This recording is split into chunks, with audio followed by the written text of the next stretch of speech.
sabe que mais de 11 milhões de mulheres criam seus filhos sem a presença do pai, né? São números que assustam, que nos fazem pensar sobre a carga de ser mãe numa situação em que você está completamente sozinha. Para cuidar de um outro ser humano. Para ajudar a lidar com todos esses desafios, convidamos hoje a psicóloga doutora Sônia Rodrigues Portes, que é especialista nesse assunto. Seja muito bem-vinda, obrigada por estar aqui conosco. Prazer. Prazer. A gente, essa semana, foi terrivelmente impactada, aliás, todos impactados pela cena de agressão daquele rapaz à namorada. Quando a gente pega um noticiário, a gente vê tantos feminicídios que continuam acontecendo. E a gente sabe que, apesar de casamento ser um presente de Deus para o homem e para a mulher, Deus, diz a Bíblia, que ele não gosta do divórcio, mas ele odeia a violência e que, nesse caso, é melhor caminhar só. Porém, caminhar só é muito desafiador, né? Pois é, Cláudia. E a gente acabou constatando ali uma violência física, mas a gente precisa também se fazer as perguntas de outros tipos de violência. Violência psicológica, a violência do abandono, a maternidade solo. A mãe sofre muito quando percebe que o teu filho está abandonado. De repente, o pai que poderia participar, ajudar, acolher, honrar também com as responsabilidades, inclusive financeiras, acaba deixando essa mãe se virando sozinha. E a gente precisa trazer esse alerta, né? Porque quando você não ajuda a mãe, você não está puxando o tapete só da mãe, mas você está puxando o tapete também da criança. Qual é a minha maior preocupação? É olhar para os dados de saúde mental. Como é que está a saúde mental do mundo? E o que é que a gente precisa fazer para ajudar as pessoas que estão sofrendo com transtornos mentais? O Dr. Gabor Maté apresentou uma pesquisa que revela que aproximadamente 80% da população vai passar por algum transtorno mental. E a minha pergunta é, será que a gente pode fazer alguma coisa para prevenir isso? Para prevenir o que aconteceu, que foi publicado nas redes nessa semana com relação à violência contra a mulher, que se estende também à violência contra a criança? O que é que a gente está fazendo com o mundo? Então, a minha preocupação é olhar para todo esse entorno, Cláudia. E você falou dos pais que muitas vezes são negligentes com os filhos, né? E a gente vê isso em divórcios, uma briga por patrimônio, por dinheiro, e deixa o filho numa situação muitas vezes de miséria. Pois é, então, considerar como é que a gente cuida do nosso futuro, da nossa saúde mental, das nossas relações, a partir das relações domésticas. Um ponto importante, né?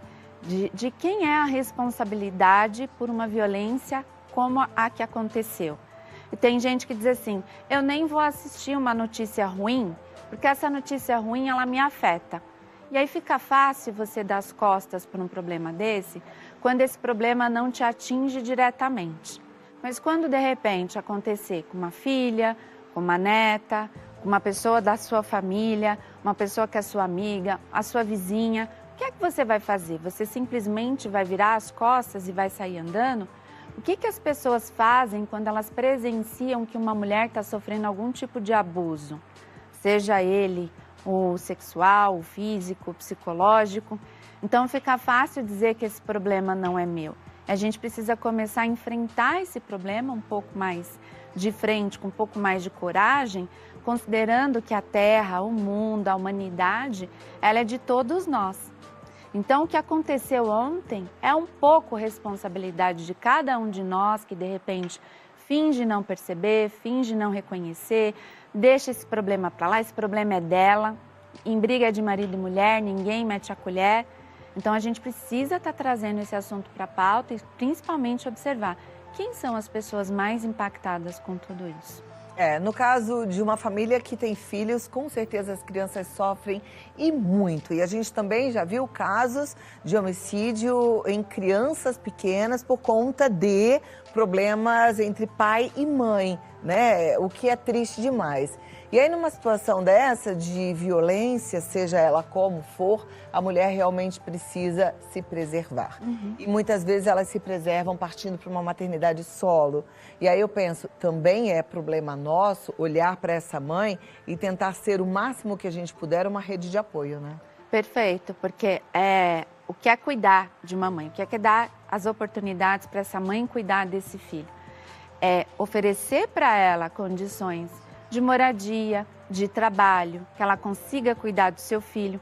E aí, qual que é o ponto, né, Cláudia? Eu vim no caminho e falei, gente, o que eu vou provocar para a gente pensar, né? Porque o que é cuidar de uma criança? É um trabalho braçal, operacional. É afeto, é emoção, mas é muito trabalho. Você troca, lava roupa, faz comida, põe para dormir, troca a fralda, vai de novo, come ali. Você tem muito trabalho envolvido. E o que as pessoas evitam nessa sociedade capitalista? Eu não tenho um retorno imediato de uma educação de uma criança. Esse retorno vem ao longo dos anos, com tudo que vai sendo feito com a criança. E a gente vive numa sociedade do imediatismo. Eu quero o retorno rápido. Eu quero ver os resultados rápido.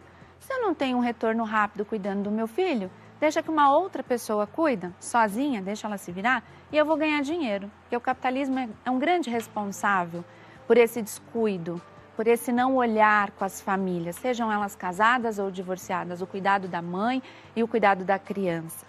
E o James Heckman, coloquei até um story lá no Instagram hoje, ele ganhou um prêmio Nobel de Economia, e ele diz que para cada centavo, para cada dólar investido em uma criança, a gente tem 5, 6 vezes um retorno de bem-estar social dessa pessoa que cresce, que não precisa de remédios controlados, que não sofre com doenças psicossomáticas e que vai ser um adulto funcional para a sociedade. Só que ele está falando de uma iniciativa que prevê, que cuida antes que as coisas possam acontecer. Isso é muito novo para a gente, não ter um resultado imediato e fazer um trabalho preventivo em saúde mental, em saúde econômica, social. Então, trazer isso para a luz, do quanto as pessoas não querem se comprometer com o cuidado com a criança, por que as pessoas não estão enxergando valor em cuidar da criança, por que isso ainda é colocado muito mais sob responsabilidade da mulher e por que não existem políticas que possam proteger a mulher, entendendo que se protege também a criança. Importante que a gente comece a olhar para isso dentro de casas. A gente está falando de políticas, né? Saiu recentemente a extensão da licença paternidade.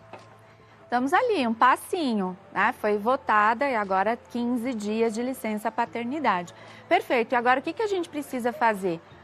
Conscientizar este pai que durante esses 15 dias a responsabilidade do cuidado com a mãe, com a criança é dele. Qual é o papel dele durante esses 15 dias de licença paternidade, como ele se comporta daqui para frente com o bebezinho em casa. Então, a gente está dando passos, pequenos passos, porque parece a licença paternidade, mas é, na verdade, uma forma de ajudar a mãe e de ajudar a criança que está ali recém-nascida. E de que forma que você percebe, até mesmo no consultório, que as mulheres são mais ajudadas nesse processo da maternidade? A maternidade em si, ela é muito solitária, mesmo para as mães casadas, ali com uma estrutura familiar. A gente tem um índice bastante significativo de mães que sofrem de depressão no pós-parto, não conseguem identificar essa depressão, porque vem aquela pressão, né? Você acabou de ter um bebê, você tem que estar plena, linda, feliz, totalmente satisfeita com o que está acontecendo na tua vida. E na verdade não, teu corpo mudou, você tem que amamentar, você não dorme direito, teu corpo não está funcionando mais do mesmo jeito, você não se reconhece. Então, começar a trazer esses assuntos para a pauta, tirar um pouco essa romantização que a gente ainda insiste em construir em torno daquilo que parece ser muito fácil, que é viver em família, construir relacionamentos e cuidar da maternidade. No divórcio não é diferente, Cláudia. A mãe passa por mais um desafio. A gente tem um afastamento das pessoas, porque as pessoas não sabem lidar com esse tipo de assunto. ou por medo, de repente essa pessoa está tão bem que de repente eu vou ficar pensando na minha vida também, ou ela vai falar de coisas que vai tocar em feridas do meu relacionamento que eu ainda não tive coragem de olhar. Algumas pessoas se sentem ameaçadas porque agora essa pessoa é solteira, então pode ser que ela queira desviar o caminho da família ou trazer algum tipo de má influência aqui pra gente. Tem muito preconceito em torno da maternidade solo, da maternidade em si. E a gente tem aí alguns dados. Mais de 50% das brasileiras, dos lares brasileiros, são chefiados por mães solos, mães que já se casaram, mães viúvas, mães que nunca se casaram, mas que tiveram seus filhos sozinhas.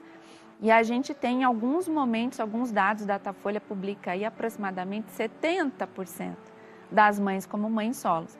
E a gente tem as mães casadas que enfrentando uma solidão terrível, né? Que são mães solo. Então, a participação paterna, né, a condição da educação de gênero, de qual é o papel do pai nessa dinâmica familiar, é fundamental para a gente discutir. Eu ouvi de uma amiga assim que tá se separando, ela falou, eu acho que vai ser de alguma forma até melhor para as crianças, porque quem sabe ele presta atenção nas crianças no momento em que ele estiver sozinho com elas, né? Porque tem pai que é uma presença ali na casa, uma presença ausente, né? Sim.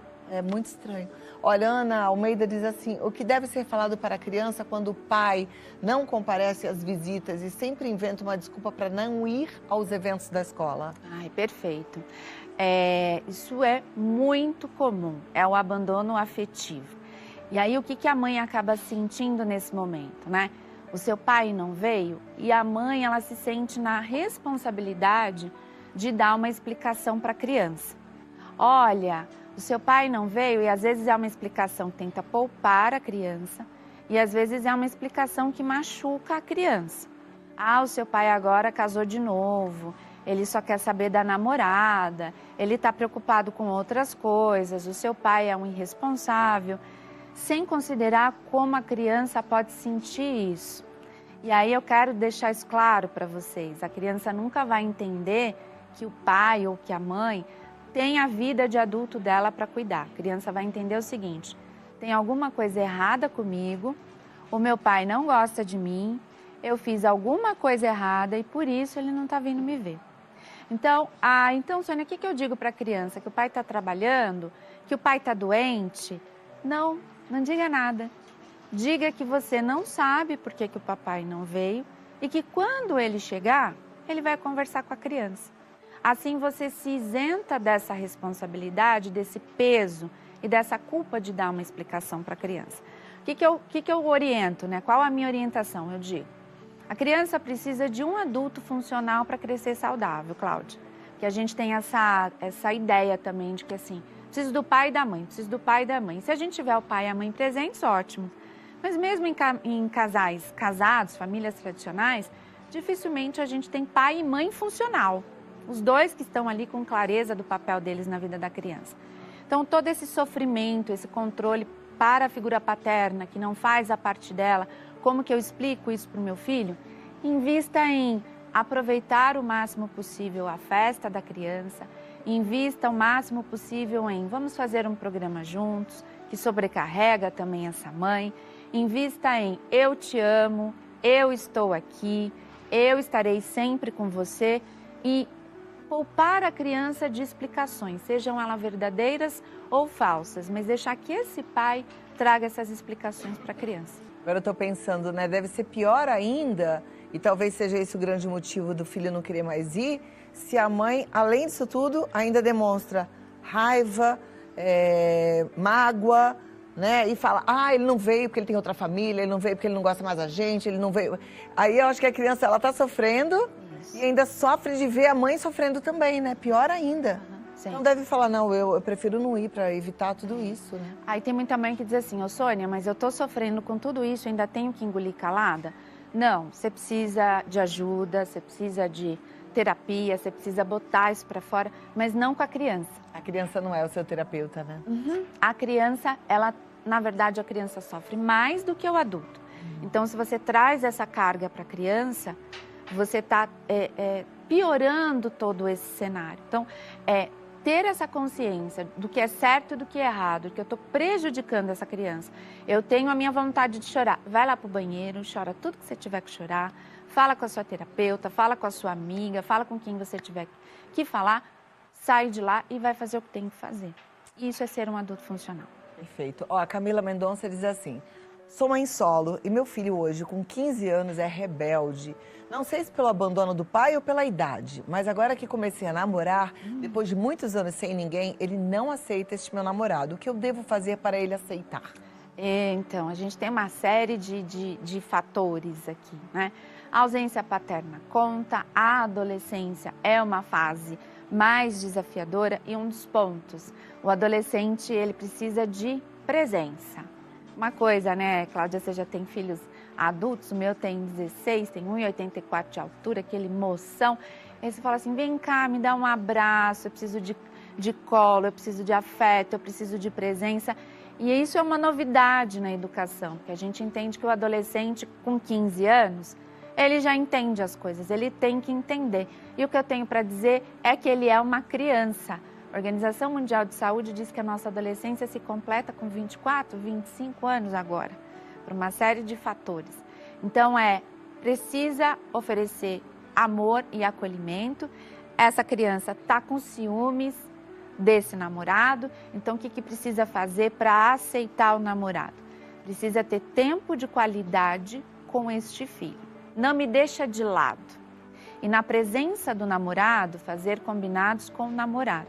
Às vezes a criança se incomoda porque o casal fica muito cheio de chamego, muito cheio de coisa, e antes ficava cheio de chamego, muito cheio de coisa, com a criança. Então, olhar para essa dinâmica, entendendo que a prioridade é a criança. Então, às vezes, essa frequência com esse namorado, quer seguir a tua vida, está certíssima, precisa seguir a tua vida. Mas o teu filho continua aqui, ele continua precisando dessa atenção. Então, olhar para esses 15 anos, esse tamanho, né, como o meu, falou, é um rapaz, mas ali dentro ainda bate um coração infantil que precisa de acolhimento, que precisa de colo. A Gabriela Soares diz assim: como eu cuido da minha filha de 3 anos sozinha, sinto que estou chegando ao meu limite. Acho que vou ter um surto, não sei. O que eu posso fazer, já que fazer terapia nesse momento não é possível? Essa é uma realidade muito cruel com a maternidade e a maternidade solo, porque a questão financeira ela acaba pesando bastante, o acesso ao atendimento de psicoterapia público ele acaba ficando mais escasso, então como que eu me cuido? Cláudia, hoje a gente tem uma série de páginas para se seguir no Instagram, no YouTube, inclusive a minha, quando a pessoa diz assim, eu não tenho como pagar por psicoterapia. Assista a conteúdo que de repente possa te ajudar e possa te nutrir. Ela tem uma filha de 3 anos, o ideal seria pedir ajuda. Pedir ajuda, eu não tenho parente perto, Sônia, minha família mora longe, o ex-marido não ajuda. Começar a construir uma rede de apoio, às vezes, com as coleguinhas da própria creche, ali com as mães da própria creche, da escolinha que a criança frequenta, do condomínio. Fica com ela um pouquinho para descansar, para eu dormir, para eu fazer uma faxina em casa, para eu arrumar alguma coisa. E faz essa troca, se oferece também para ficar com a criança de outras mães. Constrói essa rede de apoio, acho que esse é um caminho. Quando a gente não tem acesso à psicoterapia, além de assistir conteúdo que de repente possa ajudá-la, tem uma técnica muito bacana chamada escrita terapêutica. Eu super indico o pessoal que está lá na jornada, as meninas que estão na jornada. Eu não consigo falar com ninguém, eu não consigo ter esse apoio. Começa a escrever, faz um diário das suas emoções. Esse exercício de escrita das emoções, isso vai trazendo essa sensação de que você está compartilhando, de que você está tirando um pouco desse peso do seu coração. E se ela puder fazer uma caminhada, investir em alguma atividade física, meditação, uma aula de yoga gratuita na internet, mexer um pouco o teu corpo e tentar fazer algumas pausas de descanso, que ela possa dormir um pouco, assistir alguma coisa que faça ela sorrir, que faça ela se sentir um pouco melhor. E não esquecer, se possível, de procurar uma ajuda, já que ela está, né, nesse ponto de acho que eu vou surtar, fazer, de repente, uma consulta com um psiquiatra e fazer uma avaliação. A medicação, em muitos casos, ela é necessária e essa é uma realidade que, infelizmente, muitas mães enfrentam sozinhas. Perfeito. Renata Couto diz, boa tarde. Doutora, quem é mãe solo e não tem uma rede de apoio, o que fazer? Então, é procurar mesmo se conectar com outras mães que estejam passando pelo mesmo momento que você. Essa sensação de que você está sozinha no mundo, eu escuto isso todo dia. Sônia, eu tô sozinha. Sônia, eu me sinto sozinha. Sônia, as pessoas viraram as costas para mim. E aí a gente precisa mesmo, Cláudia, me ajuda. Cláudia, eu tô precisando conversar. Cláudia, fica aqui um pouco comigo, eu posso ir para tua casa? E a gente precisa fazer esse exercício de vulnerabilidade, de dizer para as pessoas, eu preciso de ajuda. Seja para um parente distante, seja para uma pessoa mais próxima, mas se ajude. Quando a gente fala de rede de apoio, a gente tem essa ideia também de que assim, as pessoas têm a obrigação de me perceber, de sentir que eu estou precisando de ajuda e de se oferecer. Por que as pessoas não oferecem ajuda? Porque as pessoas estão tão conectadas com seus próprios problemas, com as suas próprias questões, que quem não tem um filho pequeno não tem a menor ideia do trabalho que dá ter uma criança ou ter uma maternidade solo. Então, peça ajuda, se conecte às pessoas, alguém vai te oferecer ajuda. Tem uma coisa muito bacana, né? As mulheres, elas tendem a ajudar outras mulheres. E tem um exercício bacana, Cláudia, que é, se você me der a mão, né? Se você der a mão para uma pessoa, vamos dar a mão aqui, né? E a gente pega essa mão assim, ó, e a gente ergue essa mão. Quando eu ergo essa mão, você sobe um pouquinho também, você cresce um pouquinho. Então, quando a gente ajuda alguém, a gente cresce um pouquinho com essa pessoa, né? Viu? Né? A gente cresce um pouquinho. Então, que a gente consiga oferecer ajuda e que a gente consiga também pedir. Me ajuda? Você pode me ajudar? Essa é uma forma. Sônia Rodrigues Portes, psicóloga maravilhosa. Tá lá no Sônia Rodrigues Portes no Instagram, no YouTube Divórcio e Maternidade. Se você está atravessando um momento difícil como esse, ela tem a Jornada Mãe Solo, que tem ajudado milhares de mulheres. Você pode entrar lá para conhecer mais esse trabalho, pedir até mais informações através do 119 9255 4062. 119 9255 4062 e o site soniaportes.com. Muito obrigada, foi uma alegria te receber. Saudade.